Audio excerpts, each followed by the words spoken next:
Pakistani literature. It gives hope to the young children against social, political, and economic injustice. His love for humanity does not incorporate within its fold the exploitative feudals and capitalists. His humanism is socialistic. His poetry is a poetry for masses. Awam ki shairi hai iski. And he wrought against exploitative capitalism during colonialism and post-colonialism in Pakistan. Being politically active, he faced imprisonments and exile, but he remained hopeful for a better future of the masses. یہاں میں کچھ اشعار بولنا چاہوں گی. ان کی poem ہے چند روز اور میری جان. فقط چند ہی روز ظلم کی چھاؤں میں دم لینے پہ مجبور ہیں ہم, اور کچھ دیر ستم سہ لیں, تڑپ لیں, رہ لیں. اپنے اجداد کی میراث ہے معذور ہیں ہم. اپنی ہمت ہے کہ ہم پھر بھی جیے جاتے ہیں. زندگی کیا کسی مفلس کی قبا ہے جس میں ہر گھڑی درد کے پیبند لگے جاتے ہیں. لیکن اب ظلم کی میعاد کے دن تھوڑے ہیں, ایک ذرا صبر کے فریاد کے دن تھوڑے ہیں. He practiced what he prefaced. He gave away his inherited lands to the actual cultivators. He had conviction that the oppressed would be successful during the confrontation between the forces of darkness and light. As I.A. Rahman said, that Faiz has never had any doubt about the vision of society of free and equal man. Sibt Hassan ایک اور بہت famous name ہے. And he wrote that Faiz Ahmad Faiz is the voice of the conscience of suffering humanity, a voice which is a thunder of revolution as well as the sweet recital of love and beauty. Faiz remains contemporary because he wrote not just for his time but for all the times. یعنی اس کی poetry میں آپ کو آفاقیت نظر آتی ہے, عالمگیریت نظر آتی ہے. It is not meant for one age, one century, but it is for all the people, all the world. His poetry lives wherever a heart yearns for beauty. A voice rises against injustice, and humanity seeks peace and freedom. Thank you very much.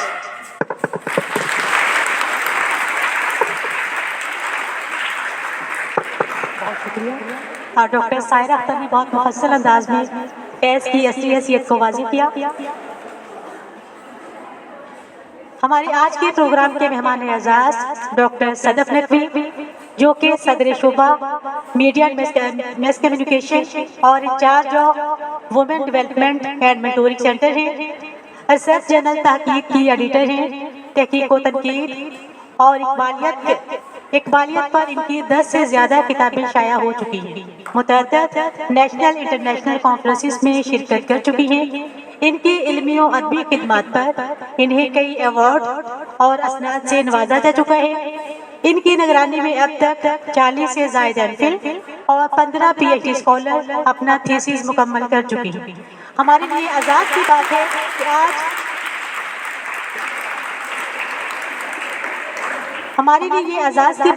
کہ آج ہمارے درمیان موجود ہیں. جگر مراد آبادی کے ایک شعر سے ان کو دعوت دوں گی. صحن چمن کو اپنی بہاروں پہ نازتا, صحن چمن کو اپنی بہاروں پہ نازتا, وہ آ گئے تو ساری بہاروں پہ چھا گئے.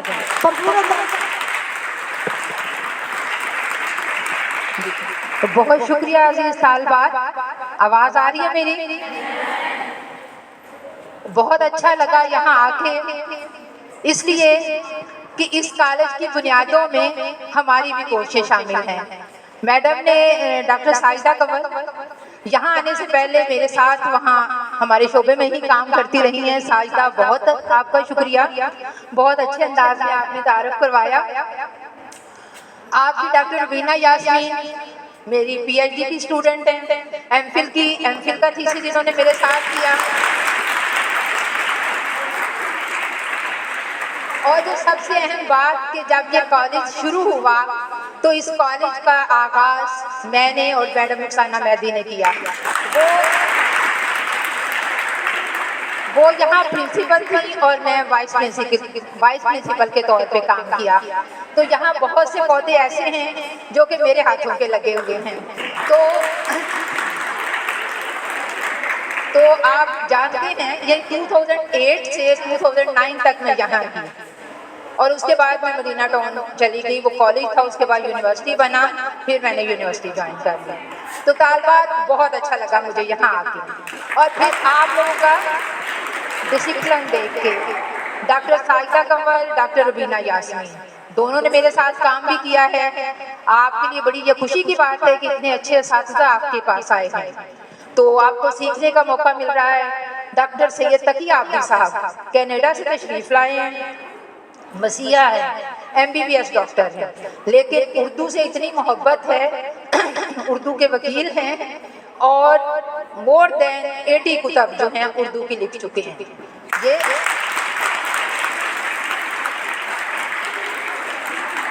آپ کی جو پرنسپل ہیں وہ بھی آپ کو پتا ہے کہ مدینہ ٹاؤن کالج سے آئی, ہماری بڑی اچھی کولیگ رہی ہیں, تو ان سے بھی مل کے بڑی خوشی ہوئی اور سب سے زیادہ آپ لوگوں سے مل کے. آج کا جو سیمینار ہے فیض احمد فیض پہ ہے. آپ مجھے بتائیں کہ ان کے شعری مجموعوں کے نام کیا ہیں؟ کوئی دستے صبا, نسخہ ہائے وفا ان کا شعری مجموعہ ہے جو ان کی کلیات میں مشتمل ہے. بہت اچھے نقش فریادی. جی جی دیکھیں اپنے لیے آپ تالیاں بجائیں.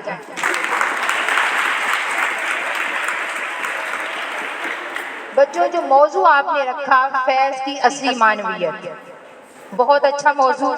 کیا مراد ہے اس سے کہ فیض صرف جب انہوں نے شاعری کی اس دور کا شاعر نہیں ہے, بلکہ آج بھی, آج کا جو زمانہ ہے اصل زمانہ, اس میں بھی اس کی معنویت ہے. آج بھی اس کی شاعری جو ہے ہمارے کام آ سکتی ہے. فیض وہ شاعر ہے جو ہمیں رومانوی تحریک, اگر آپ اردو ادب کے اسٹوڈنٹ ہیں آپ دونوں تحریکیں دیکھیں گے کہ جو رومانوی تحریک ہے آغاز میں ہمیں فیض وہاں کا شاعر ملتا ہے. اپنی شاعری کی جب وہ دستے صبا سے اور نقش فریادی سے ابتدا کرتے ہیں جو کہ ان کے آغاز کے شعری مجموعے ہیں, جب وہ کہتے ہیں مجھ سے پہلی سی محبت میرے محبوب نہ مانگ, رومانوی. پھر وہ کیا کہتے ہیں, پھر وہ کہتے ہیں کہ یہ رومانویت ٹھیک ہے, زندگی کی ایک حقیقت ہے, لیکن اس کے بعد کہتے ہیں اور بھی غم ہے زمانے میں محبت کے سوا, راحتیں اور بھی ہیں وصل کی راحت کے سوا.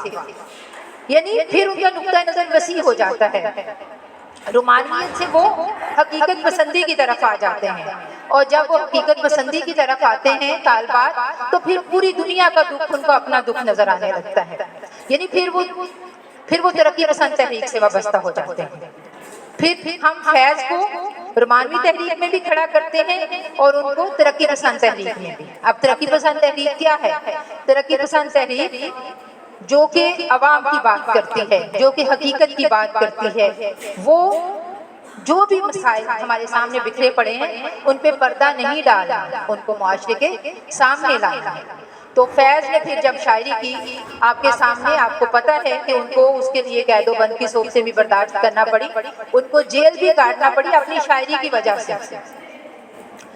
اور پھر ان کے باقی سارے مجموعے, اور پھر جیسا کہ آپ لوگوں نے زندان نامہ, وہ ان کا وہ شعری مجموعہ ہے جو کہ انہوں نے جیل میں لکھا تھا. ٹھیک ہے, تو وہاں جو ان کے تاثرات تھے, جس طرح سے زباں پر مہر لگی تو کیا غم ہے کہ ڈبولی ہیں, کہ خون دل میں ڈبولی ہیں انگلیاں میں نے, کہ پھر انہوں نے کہا کہ چونکہ زباں پر مہر لگ چکی تھی, بول نہیں سکتے تھے, زباں بندی کا حکم تھا, لیکن انہوں نے بات کی اور کھل کے بات کی.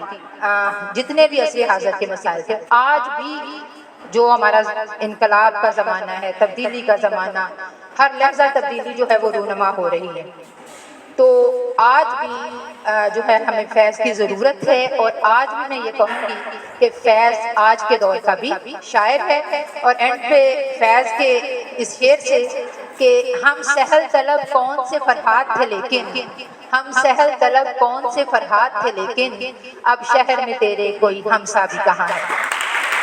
کا بہت بہت شکریہ. بہت شکریہ۔ ڈاکٹر صدف نقوی نے بہت اچھے انداز میں فیض کی اصلی معنویت کو واضح کیا۔ ہمارے اگلے مہمان ہیں، ہمارے آج کی اس تقریب کے مہمان خاص ڈاکٹر سید تقی عابدی صاحب۔ پیشے کے لحاظ سے تو مسیحا ہیں، لیکن ادب ان کے رگ و ریشے میں رچا بسا ہے۔ یہ رگ و ریشے میں گردش کرتا ہوا اردو ادب ہی ڈاکٹر تقی عابدی کو تحقیق و تنقید، تشریح و ترجمہ، تصنیف و تالیف، تدوین و ترتیب، تجزیہ اور شعر گوئی میں مصروف کار رکھتا ہے۔ نتیجتاً وہ اپنے رخشِ قلم سے اردو ادب کے دامن کو 80 سے زائد کتابوں کے سرمایے سے مالامال کر چکے ہیں۔ آپ کئی زبانوں پر دسترس رکھتے ہیں، مختلف علوم و فنون کے نباز ہیں۔ احمد فراز کے شعر سے ان کو دعوت دوں گی۔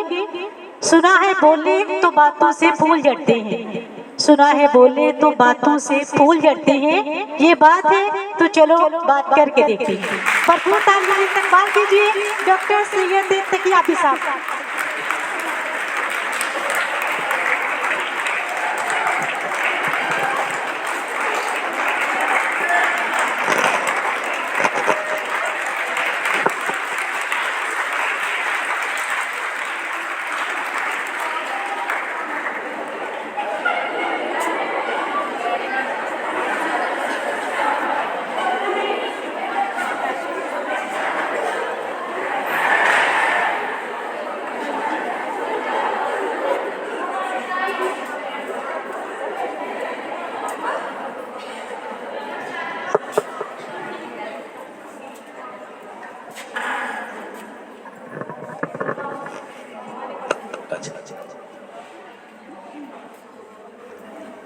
بسم اللہ الرحمن الرحیم۔ السلام علیکم۔ ابھی آپ نے فیض کے بارے میں سنا، پروفیسر صدف نقوی اور ہماری طاہرہ ڈاکٹر طاہرہ کو آپ نے سنا، سائرہ کو آپ نے سنا، معذرت چاہتا ہوں۔ تو ایک اندازہ ہوا کہ فیض اس دور کا شاعر ہے۔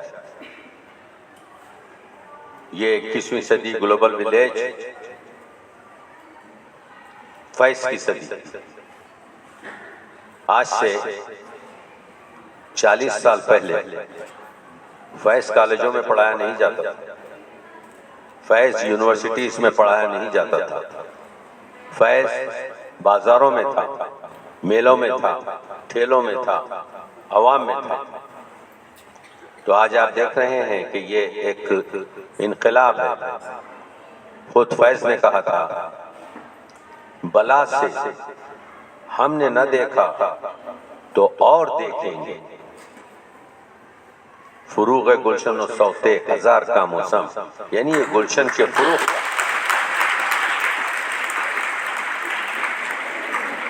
اسٹیج پر آپ جانتے ہیں کہ آپ کی ٹیچرز یہاں پر روبینہ صاحبہ بھی ہیں، عائشہ صاحبہ بھی ہیں،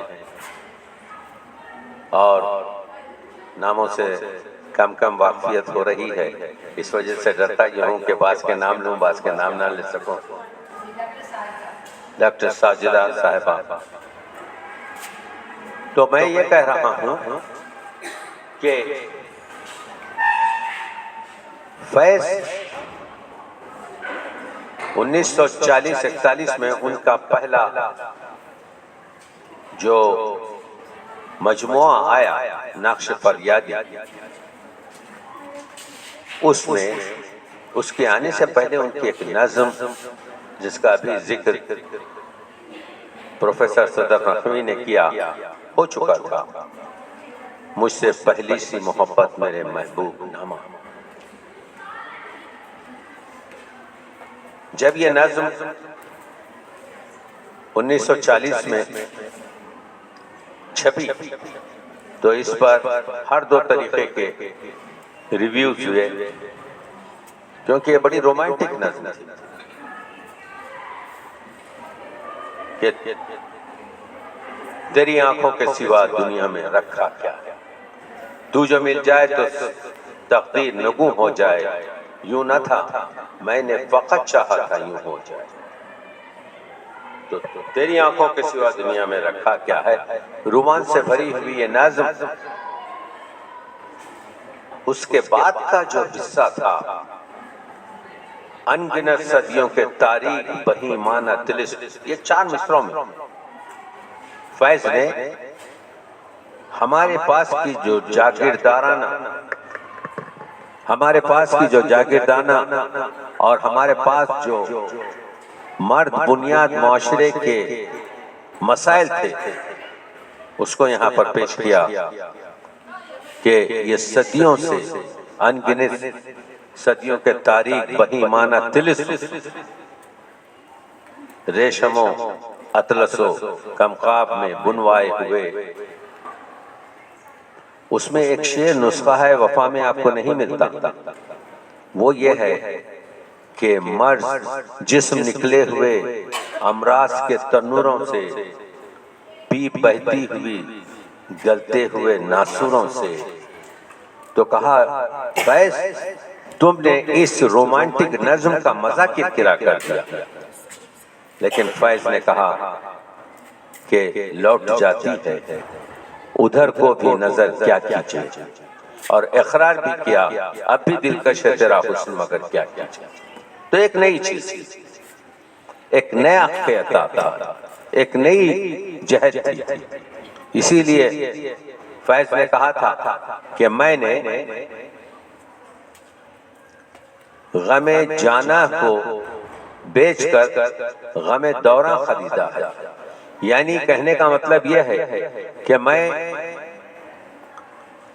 عشق کا شاعر، رومانس کا شاعر ہوں، لیکن میں ہمارے جامعے کے، ہماری سوسائٹی کے مسائل کو بھی بیان کرنا چاہتا ہوں۔ تو آپ دیکھ رہے ہیں کہ ابھی جو بات چیت ہوئی کہ فیض کے 7 شعری مجموعے ہیں اور فیض کے 7 نثری مجموعے ہیں۔ فیض بہت اچھے ایک نقاد بھی تھے، تبصرہ کرتے تھے، مترجم تھے، ترجمہ بھی کرتے تھے۔ تو وہ فیض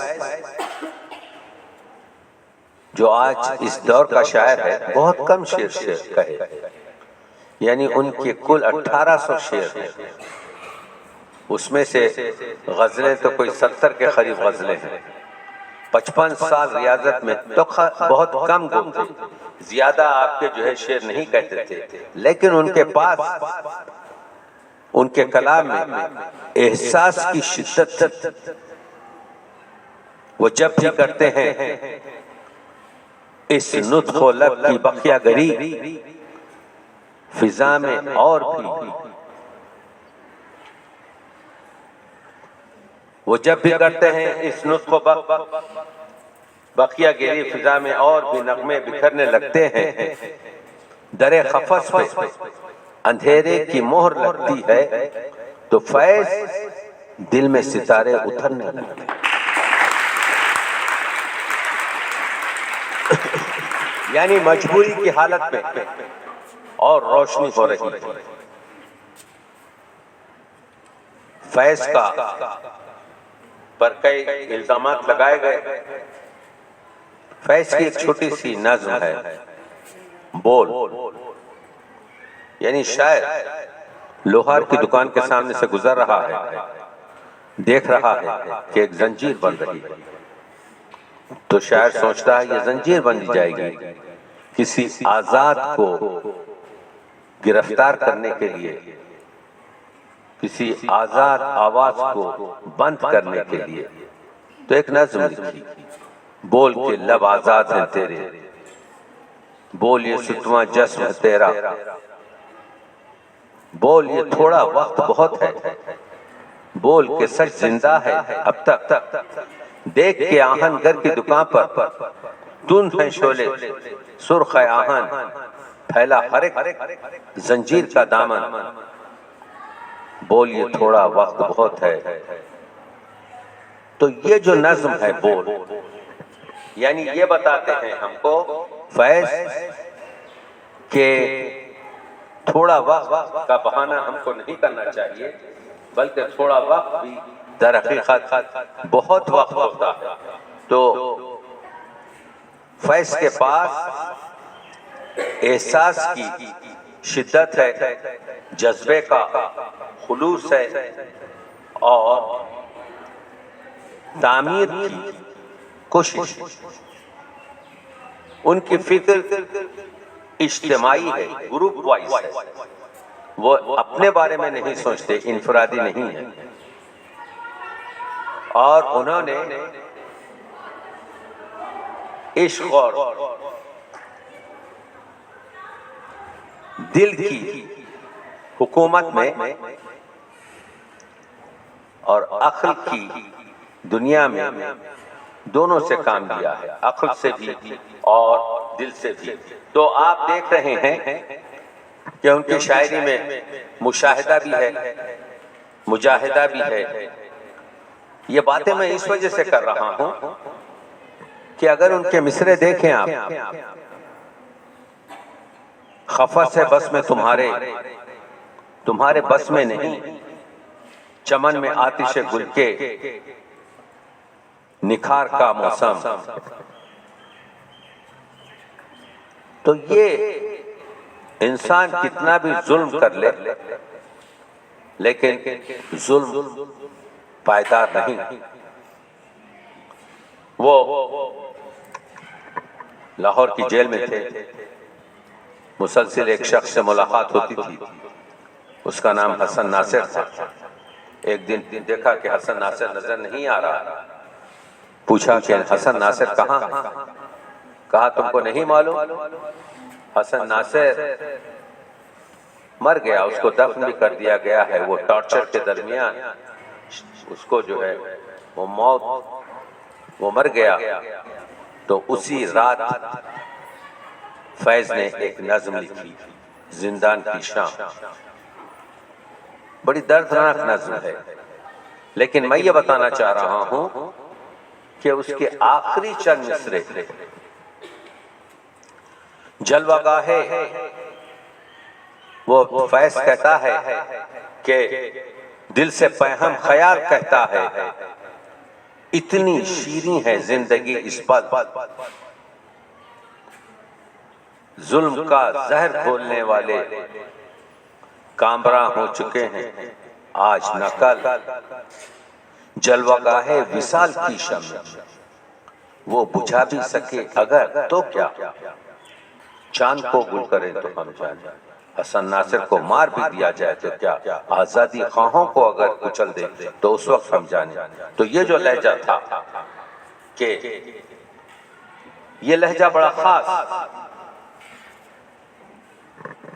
میں نے کہا ابھی کہ آپ کے کالج میں فیض کا ذکر ہو رہا ہے، یہ 60-70 سال پہلے اجازت نہیں تھی اس چیز کی کہ فیض کو کوئی نصاب میں شامل کیا جائے، فیض کو کوئی یونیورسٹی میں آپ کے جو ہے شامل کیا جائے، مگر فیض پاپولر تھا،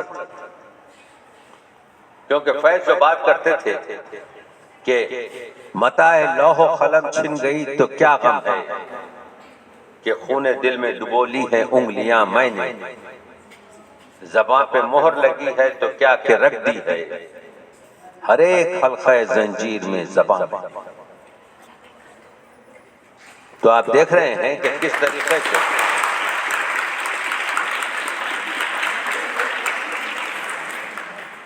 میں یہ بتانے کی کوشش کر رہا ہوں کہ ویسے تو آپ لوگ تو ان کی رومانی غزلیں اور نظمیں سنتے رہتے ہیں، وہ تو اپنی جگہ ہے، لیکن فیض کی جو معنویت ہے اس پر بات ہو رہی ہے۔ آج کا ہمارا عنوان فیض کی شاعری کی معنی۔ تو آپ دیکھیے ایک چھوٹا سا خطاب جو بہت معروف ہوا ہے، رات یوں دل میں تیری کھوئی ہوئی یاد آئی، جیسے ویرانے میں چپکے سے بہار آ جائے، جیسے صحراؤں میں ہولے سے چلے باد نسیم، جیسے بیمار کو بے وجہ قرار آ جائے۔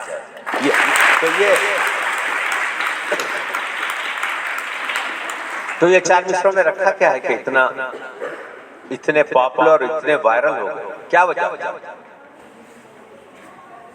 شاعر یہ کہہ رہا ہے کہ میرے محبوب کی جب یاد آئی رات میں، کھوئی ہوئی یاد آئی.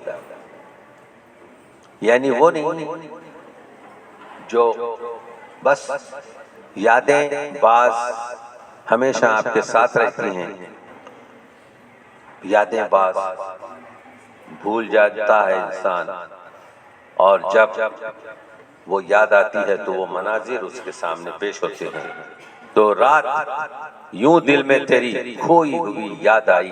اب اس کے بعد جو کچھ بھی ہوا وہ عام طور سے نہیں ہوتا، لیکن کیونکہ تیری یاد آ گئی ہے اس وجہ سے یہ تمام چیزیں ممکن ہوئیں. جیسے ویرانے میں بہار نہیں آتی، کبھی ویرانے میں بہار آ جائے تو پھر ویرانہ باقی نہیں رہتا.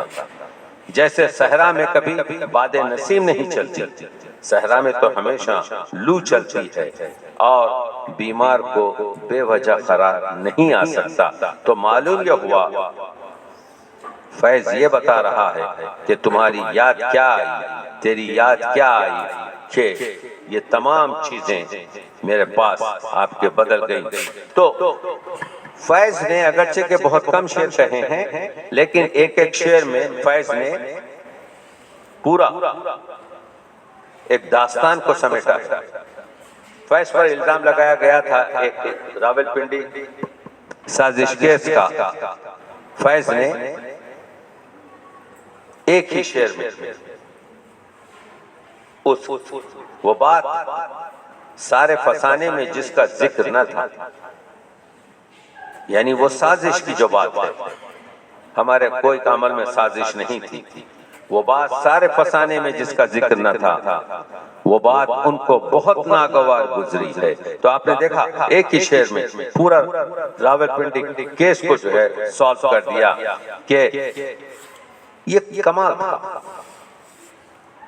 فیض کا کہ فیض ایسے ہمارے پاس وقت کم ہے مگر میں یہ چیزیں آپ کو بتانا چاہتا ہوں، بعض چیزیں کہ فیض کی شاعری میں سادگی بھی ہے، فیض کی شاعری میں بہت مشکل فارسی تراکیب بھی ہیں. آج بازار میں پاب جولاں چلو، یا جس طریقے سے فیض کا جو لہجہ ہے دھیما لہجہ، وہ دوسرے شاعروں کی طرح سے تند لہجہ نہیں ہے. میرا نعرہ انقلاب و انقلاب و انقلاب، یا حبیب جالب کا شعر کہ دفن ہو گئے سب نگینہ لوگ، حکمراں ہو گئے ہیں کمینہ لوگ، ایسے شعر نہیں ہیں. بہت ہی نرم شعر کہتے ہیں کہ جو میں نے آپ کو سنائے، اور اسی وجہ سے میں کہہ رہا ہوں کہ یہ جو صدی ہے یہ فیض کی صدی ہے. اور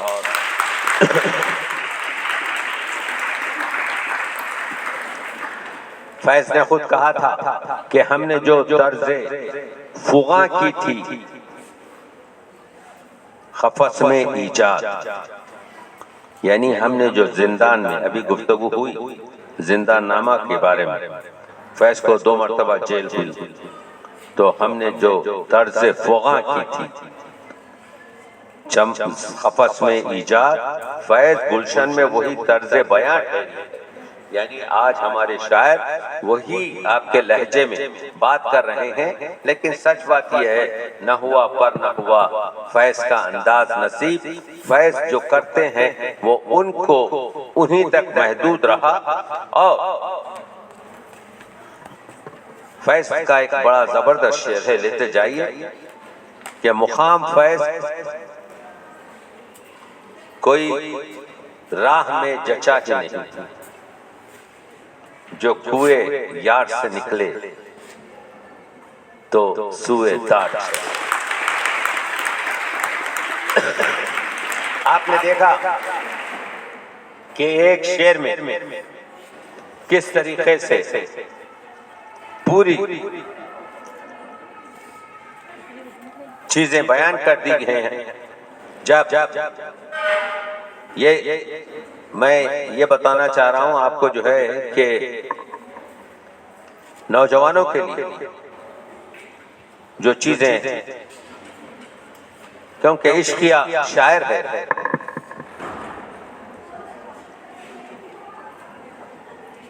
ہماری اردو شاعری میں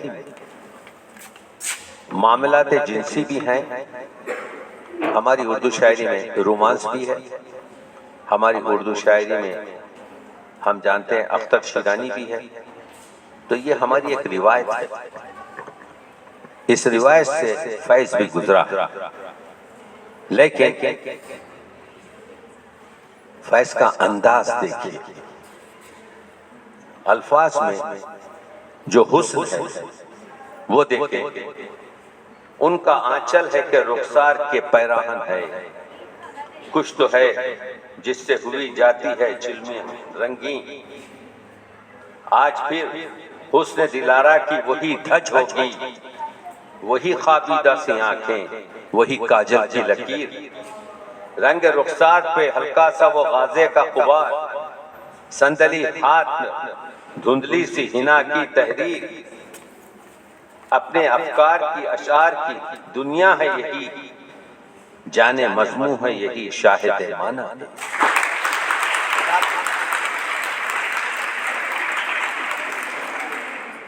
یہ تو ہم آج کیوں فیض کا ذکر کر رہے ہیں اس کالج میں؟ طالبات کے سامنے مخصوصاً فیض یہ کہتے ہیں کہ کوئی مشکلات سے مت گھبراؤ. معنویت کیا ہے؟ فیض کو کیوں پڑھیں اور فیض کو پڑھیں تو کیسا پڑھیں اور پھر اس سے کیا سبق حاصل کریں؟ دل نا امید تو نہیں، ناکام ہی تو ہے. ہم کو زندگی میں بہت سی ناکامیاں ہوتی ہیں تو ہم کو نا امید نہیں ہونا چاہیے. ایک انٹرویو دیا، جاب نہیں ملا، ایک جگہ کوشش کی، کام نہیں ملا، یہ ناکامی ہے، لیکن نا امیدی نہیں ہونا چاہیے. نا امیدی حرام. دل نا امید تو نہیں، ناکام ہی تو ہے، لمبی ہے غم کی شام مگر شام ہی تو ہے. یعنی ہر شام کے بعد، ہر رات کے بعد صبح نکلنے والی ہے. آپ دیکھ رہے ہیں یہ ہے میسج فیض کا 2025 میں گلوبل ولیج میں، آج کی آرٹیفیشل انٹیلیجنس انفارمیشن کے دور میں. انشاءاللہ آپ لوگ دیکھیں گے آئندہ تو جس منزل پر آپ راستہ چل رہے ہیں، منزل شاید کوئی بھی ہو، فیض نے ایک شعر دیا کہ فیض تھی راہ سر بسر منزل، میں جو راستہ چل رہا ہوں اپنے ایجنڈے پر تو میرا ہر قدم جو ہے خود منزل بنتا جا رہا ہے. فیض تھی راہ سر بسر منزل، ہم جہاں پہنچے کامیاب. تو آپ یہ مت سمجھیے کہ وہاں تک پہنچے تو منزل پہ آئیں گے، آپ کا راستے کا ہر قدم آپ کا خود منزل بنتا ہے. وہ فیض کہتا ہے کہ دنیا کے جو مسائل ہیں اس کی طرف سے میں یہ پیش کرنا چاہ رہا ہوں آپ کو کہ فیض نے کہا کہ ہم نے زندگی عشق اور کام پر ہے، کچھ عشق کیا، کچھ کام کیا. یہ نظم سنیے. وہ لوگ بہت خوش قسمت ہیں جو عشق کو کام سمجھتے ہیں. آج تک ہم نے عشق کو کام نہیں سمجھا. فیض کہتے ہیں وہ خوش قسمت لوگ ہیں جو عشق کو کام سمجھتے ہیں. اگر دوسرے جنم میں میں آؤں تو میں پہلے دن سے 12 سال سے آپ کے جو ہے سوچنا شروع کر دوں گا کہ عشق کام.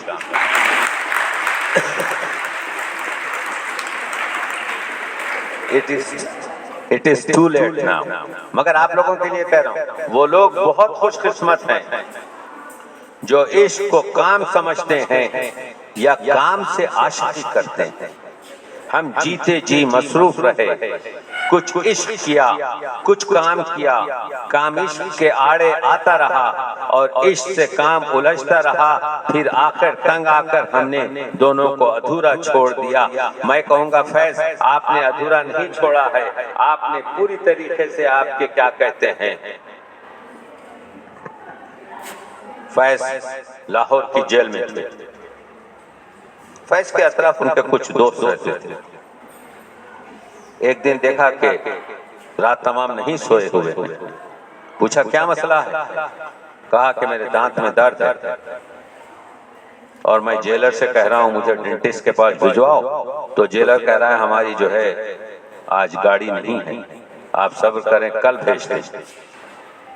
تو یہ سب دوست ان کے جیلر کے پاس گئے اور کہے کہ یہ جو ہمارا آپ کا جو قیدی ہے یہ ہمارا لیڈر ہے، آپ کسی طریقے سے اس کو ڈینٹسٹ کے پاس بھیجیے۔ تو فیض کہتے ہیں ہم کو ایک گھوڑا گاڑی میں بٹھا کر ٹانگے میں بٹھا کر ڈینٹسٹ کے پاس بھیجا گیا اور دو سنسری یعنی پولیس والے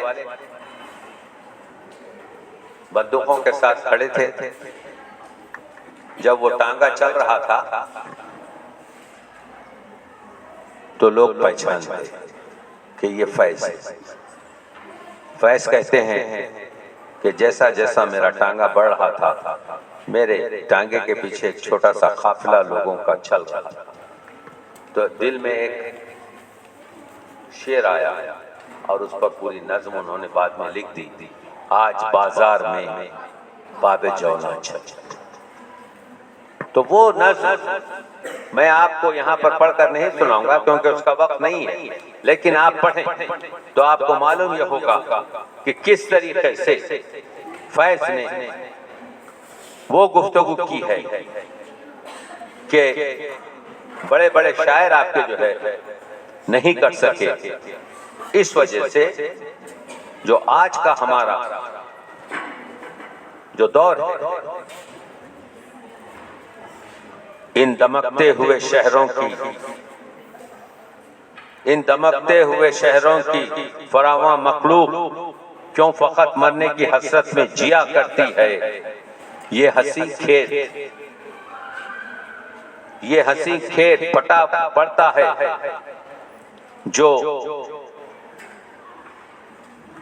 مجھے دیکھنے میں مشکل ہو، یہ ہنسی کھیت پھٹا پڑتا ہے جوبن جس کا، کس لیے ان میں فقط بھوک اگا کرتی ہے۔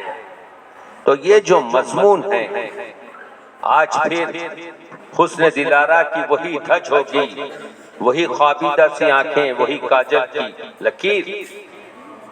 یہ شعر جو فیض کہتے ہیں کہ فیض آتے ہیں رہے عشق میں جو سخت مقام، آنے والوں سے کہو ہم تو گزر جائیں۔ فیض کے شعروں کو پوری طریقے سے گایا تو گیا بہت سی غزلوں کو، لیکن اس پر تنقید کم ہوئی ہے۔ جوہری بند کیے جاتے ہیں بازار سخن۔ فیض کہہ رہے ہیں کہ ہماری نظموں اور ہماری غزلوں کا کوئی تنقیدی جائزہ لینے والا نہیں، جوہری بند کیے جاتے ہیں بازار سخن، ہم کسے بیچنے الماس و گوہر جائیں گے۔ تو وہ فیض ہم کو ایک راستہ دکھاتا ہے کہ فیض کا جو فکر ہے وہ فکر کیا ہے؟ وہ فکر دنیا میں مساوات اور انصاف اور مظلوموں کا حق ان تک پہنچانا، اسی لیے جاگیرداری نظام نے انہیں پسند نہیں کیا۔ فیض نے ایک 5 شعر کی نعت لکھی لوگوں کو نہیں معلوم، کمیونسٹ ہے۔ فیض عقیدے کے لحاظ سے کمیونسٹ ہے، لیکن وہ ایسا کمیونسٹ ہے کہ وہ نعت لکھتا، فارسی کی 5 شعر کی نعت ان کے نسخہ وفا میں آخر میں ملے گی آپ کو، کہ اس کا آخری شعر جو ہے یہ ہے کہ بایت کے ظالمان جہاں را صدا کنت۔ مجھے معلوم ہے کہ حضور آپ صلی اللہ علیہ وآلہ وسلم کہ قیامت کے روز سب سے پہلے ظالموں کو بلائیں گے اور ان سے حساب کتاب لیا جائے گا کہ تم نے کیا ظلم کیا میرے بندوں پر۔ بایت کے ظالمان جہاں را صدا کنت، روزے بسوئے عدل و عنایت صدائے تو۔ آپ سب سے پہلے جو محشر میں حضور مطالبہ فرمائیں گے اللہ سے وہ یہ کہ ظالموں کو لائے جائے، ان کے کیفر کردار تک پہنچا جائے۔ یہ ہے کمیونسٹ ہوتے ہوئے وہ کہتا ہے کہ یعنی اردو ادب میں ایک مزے کا آپ کے جو ہے کیا کہتے ہیں موضوع آتا ہے رقیب۔ رقیب جو ہے اس کے گلے میں جوتیوں کا ہار ہوتا، رقیب کو کبھی اردو ادب نے کوئی عزت نہیں دی، لیکن ایک نظم آپ کو ملے گی، آپ پڑھیں گے، اس کا عنوان ہی رقیب ہے۔ تو اس رقیب سے فیض نے دوستی کی، کیونکہ آپ کو یہ تو معلوم ہے کہ معشوق یہ چاہتا ہے کہ جتنے بھی آپ کے اس کے چاہنے والے بڑھتے چلے جائیں تو وہ خوش ہوتا ہے، اس سے آپ کے جو ہے اس کو کوئی پریشانی نہیں ہوتی، مگر رقابت جو ہے دو لوگوں میں بڑھتی چلی جاتی ہے۔ تو رقیب پر جو ان کی نظم ہے اس کو بھی آپ مطالعہ کریں تو اس میں نئے معنی آپ کو نکلیں کہ تو نے دیکھی ہے وہ پیشانی وہ رخسار وہ ہونٹ، زندگی جن کے تصور میں گنوا دی ہم نے، یعنی وہ چیز جو تجھ کو افیکٹ کی ہے رقیب، مجھے بھی اس کی وہ چیزیں پسند ہیں۔ اس کے بعد اس نظم میں جاتے ہیں، پڑھی بھی ہے آپ کی نظمیں، میں صرف معنویت بتا رہا ہوں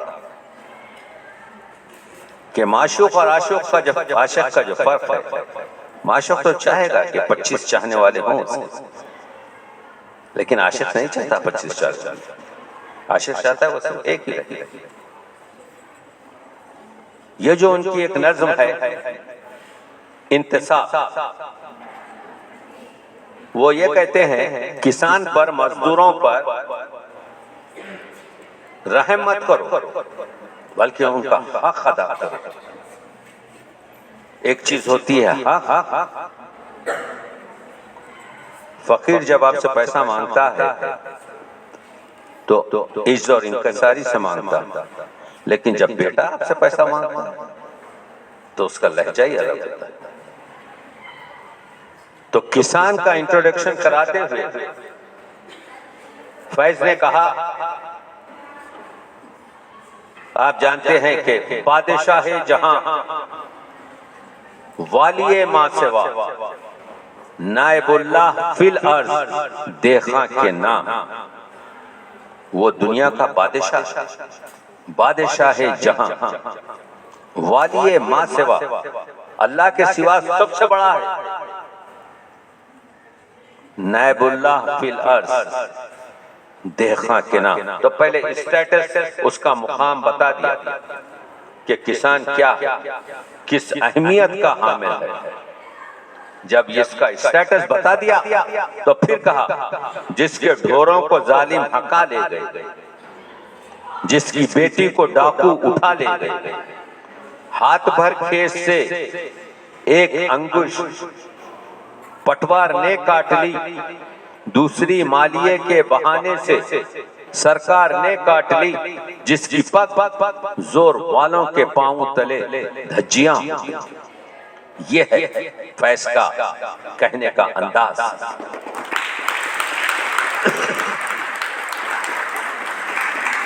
تو اس کی معنویت یہ ہے، آج کا جو ٹاپک آپ کے لیے رکھا گیا ہے اونچا ٹاپک ہے، یعنی خشک ٹاپک ہے، لیکن اس خشک میں بھی میں کچھ پودے ایسے لگا رہا ہوں اس خشک زمین میں بھی کہ کچھ آپ کے جو ہے معنویت یہ ہے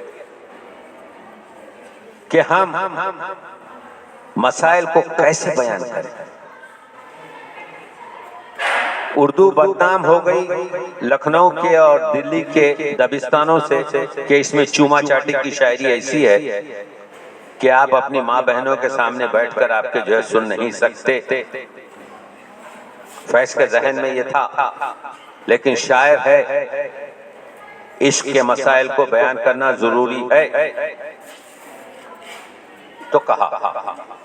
سنیے کس انداز سے کہا، کیسے مغرور حسیناؤں کے برفاف سے جسم گرم ہاتھوں کی حرارت سے پگھل جاتے ہیں، کیسے ایک چہرے کے ٹہرے ہوئے مانوس نقوش دیکھتے دیکھتے ایک لخت بدل جاتے ہیں. کس لیے عارض محبوب کا شفاف گلو ایک بیک باد احمر سے دمک جاتا ہے، کیسے گلچی کے لیے جھکتی ہے خود شاخ گلاب، کس طرح رات کا ایوان مہک جاتا ہے. پوری تفصیل یہ ہے معنویت. پوری تفصیل کر دی استعاروں میں بات کر، اشاروں میں بات کر، کیونکہ اوریاں لفظ نہ کہنا ہنر مندی، مگر تمام مطالب فیض نے بیان کر دیے کہ دیکھو میں نے کہا کہ فیض اپنی بات کو تمام کر رہا ہوں. ویسے ہمارے دوست ہمارے جانتے ہیں کہ میں ذرا سا آپ کے جو ہے 5-6 ہفتے سے باہر سے نکلا ہوا ہوں. یہ 5واں ہفتہ ہے کہ میں ادبی ٹور پر ہوں. ایک دعا کی ہے فیض نے، آئیے ہاتھ اٹھائیں ہم بھی، ہم جنہیں رسم دعا یاد نہیں. کمیونسٹ ہم نہ نماز کے قائل مگر پڑھتے نہ ہوں گے، لیکن کبھی بے احتیاطی ان لوگوں نے نہیں کی، بے احترامی ان لوگوں نے نہیں کی، بلکہ ان کی تو دستار بندی کی گئی، بلکہ ان کی تو آپ کے کیا کہتے ہیں، ابھی آپ نے میں نے نعت سنائی، ان کا مرثیہ بھی جو ظلم پہ لعنت نہ کرے آپ نہیں ہے. آپ یہ نہیں کہہ سکتے کہ بھئی جو کچھ بھی ہو رہا ہے مڈل ایسٹ میں 50,000 لوگ مر گئے، وی ڈونٹ کیئر.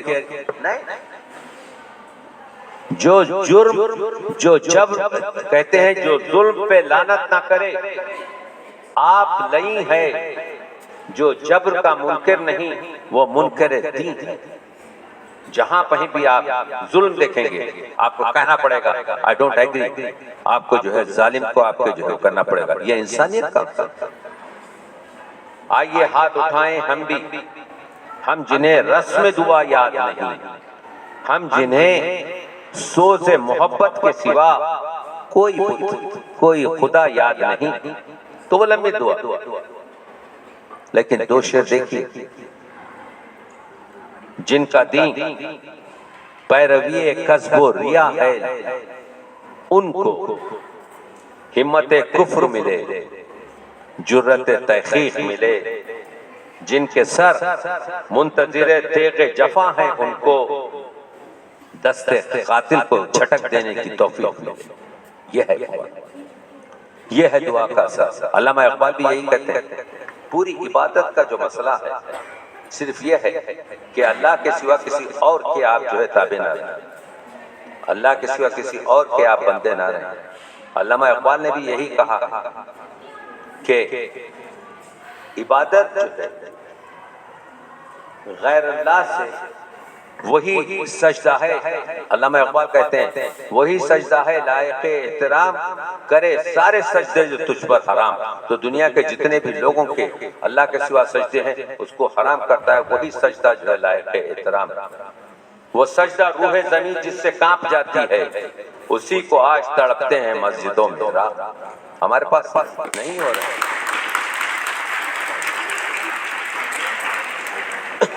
ہمارے جو عظیم شعراء تھے انہوں نے صرف پاکستان کے لیے یا اپنے مقام کے لیے شعر نہیں کہے، بلکہ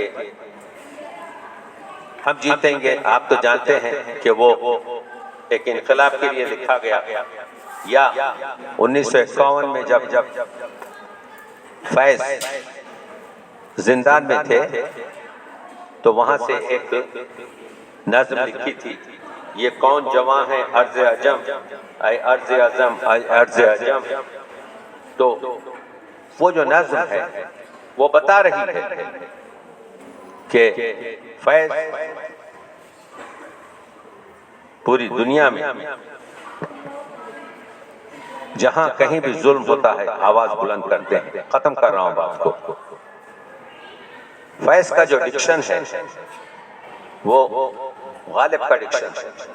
فیض نے خود کہا ہے کہ میں نے لفظ کو استعارہ بنانا غالب سے سیکھا. یہ اور چیز ہے کہ غالب نے استعارہ بنانا لفظ کو بے دل سے سیکھا، وہ اور چیز ہے.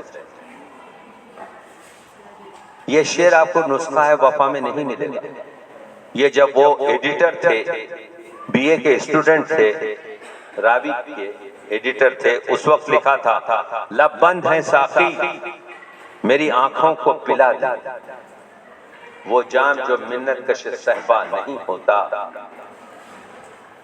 یہ پہلا شعر ہے جو فیض احمد فیض نے کہا، اور آخری شعر جو مرنے سے 7 دن پہلے کہا اس کی غزل کا مقطع ہے، سجاؤ بزم غزل گاؤ جام تازہ کرو، بہت صحیح غم سیتی شراب کم کیا ہے، بہت صحیح غم گیتی شراب کم کیا ہے. تو معلوم یہ ہوا کہ فیض جو ہے کا جو ڈکشن ہے وہ غالب کا ڈکشن ہے. بس آج میں مبارکباد دیتا ہوں اس کالج کو کہ ایک ایسے شاعر کے بارے میں بات چیت ہوئی جس کی بات چیت نہیں ہوئی تھی. آج میں خوش ہوں کہ ادبی میلے، ابھی میں ادبی میلہ بہاولپور میں گزشتہ ہفتے وہاں پر تھا، تو کالجز میں ہو رہے ہیں. آپ لوگوں سے میری گزارش یہ ہے کہ فیض کو پڑھیں. فیض کے مخصوصاً اس مرد بنیاد معاشرے میں فیض نے حسن کی، عشق کی، خواتین کی بڑی ہمکاری کی ہے اور صاف سیدھی بات چیت کی. وہ بہت ضروری ہے. وطن کی محبت اور وطن داروں سے محبت فیض کا ایمان ہے. فیض کا عقیدہ کچھ بھی ہونے دیجیے، انسانیت. وہ حقوق انسان کے بارے میں بات کرتے ہیں تو کم شعر صحیح، مگر یہ دور فیض کا ہے اور انشاءاللہ ہم اس کاروان کو آگے بڑھائیں گے. بہت بہت شکریہ.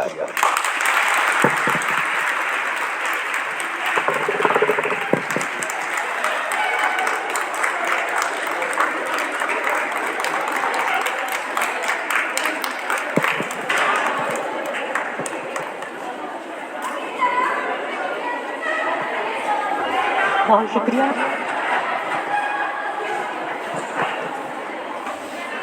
ڈاکٹر سید تقیابی صاحب نے بہت خوبصورت انداز میں فیض کی اصلی معنویت کے مختلف پہلوؤں کو اجاگر کیا. اب میں دعوت دوں گی ڈاکٹر ربینہ یاسمین کو کہ وہ تمام مہمانان گرامی کا شکریہ ادا کریں.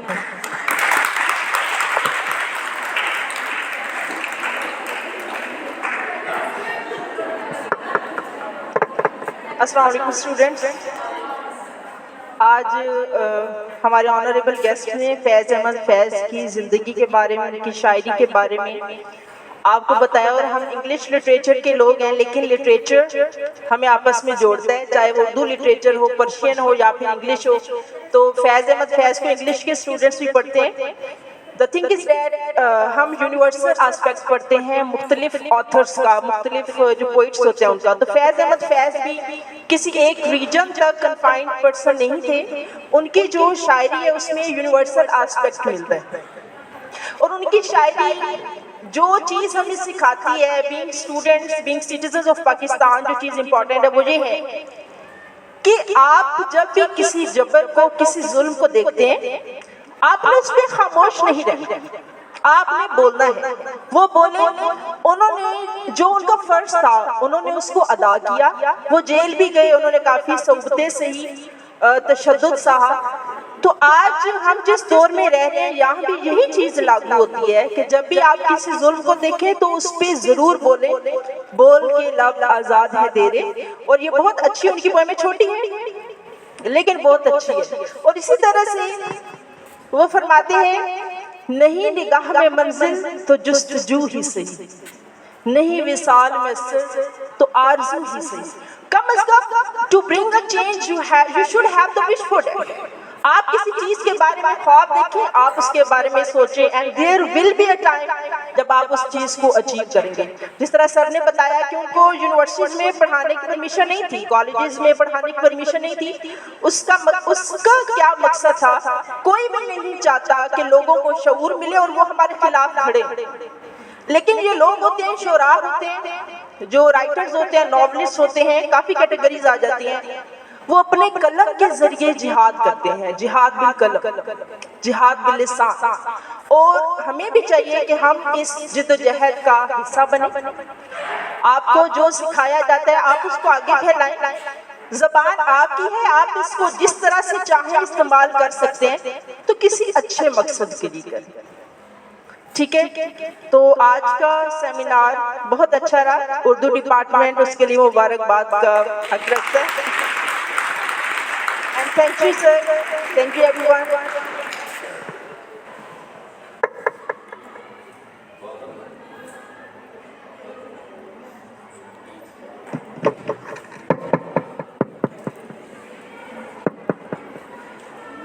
بسم اللہ الرحمن الرحیم۔ السلام علیکم اسٹوڈینٹس۔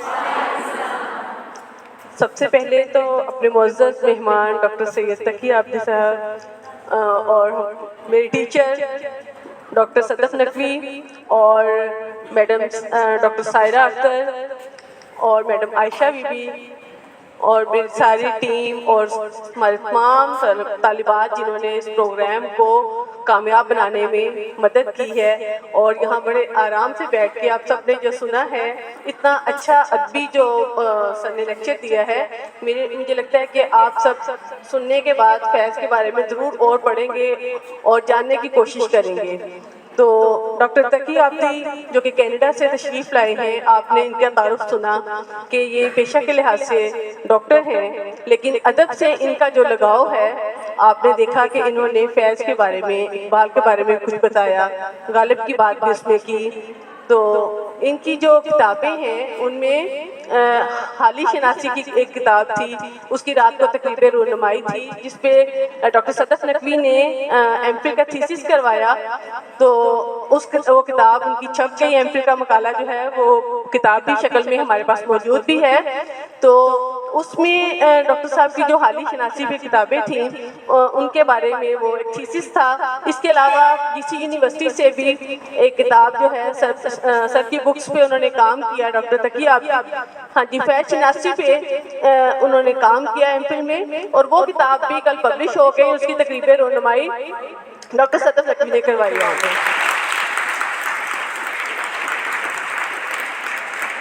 اور سر کی کتاب ہے ڈاکٹر تقی عابدی صاحب کی لولاک کتاب، جو کہ نعتیہ نظم ہے، طویل نعتیہ نظم، اور یہ چندر بھان خیال جو کہ انڈیا سے ہیں اور نان مسلم ہیں، انہوں نے حضرت محمد صلی اللہ علیہ وسلم کی شان میں یہ طویل نعتیہ نظم لکھی ہے، اور ان کی نظم پہ سر نے جو تفہیم کی ہے اس کتاب میں، اس سے اس کی کتنی بڑھ گئی ہے اور سمجھنے میں آسانی ہو گئی ہے، اور دوبارہ سے اس کتاب کی ویلیو جو ہے وہ سب کی نظروں میں بڑھ گئی ہے۔ اور سر نے اتنا اچھا تبصرہ کیا ہے کہ نان مسلم کا کیا انداز ہے کہ وہ ہمارے نبی جو ہیں حضرت محمد صلی اللہ علیہ وسلم ان کی شان میں کس طرح سے لکھتے ہیں، اور بہت خوبصورت کتاب ہے، اس کو ضرور پڑھیے گا۔ ہمارے کالج میں سر لائے ہیں تحفہ دینے کے لیے، تو انشاءاللہ آپ سب کو بھی ملے گی بعد میں پڑھنے کے، ہم لائبریری میں بھی رکھیں گے۔ تو بہت مشہور سرکی کے جی، اور ورثہ یہ رسالہ ہے نیو یارک سے جو کہ شائع ہوتے ہیں، رئیس واسی صاحب کا ہے، اور میڈم صدف جو ہیں یہ اس کی ایڈیٹر ہیں، اور یہاں پہ پاکستان میں جو ہے میڈم صدف جو ہیں وہ اس کی ایڈیٹر ہیں، اور شائعات جب ہوتا ہے اس میں مضامین اور سارے یہی دیکھ رہی ہیں، اور یہ بھی ہمارے لائبریری کے لیے بھی لے کے آئی ہیں اور سٹاف کے لیے بھی، تو انشاءاللہ یہ بھی ہمیں ملے گا۔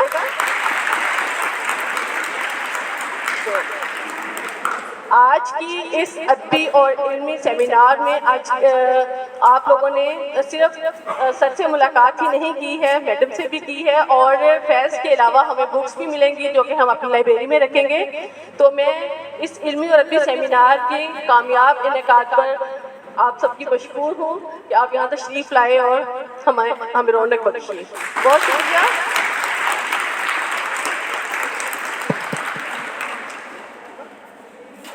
جی، ترانے کے لیے سب بچے کھڑے ہو جائیں۔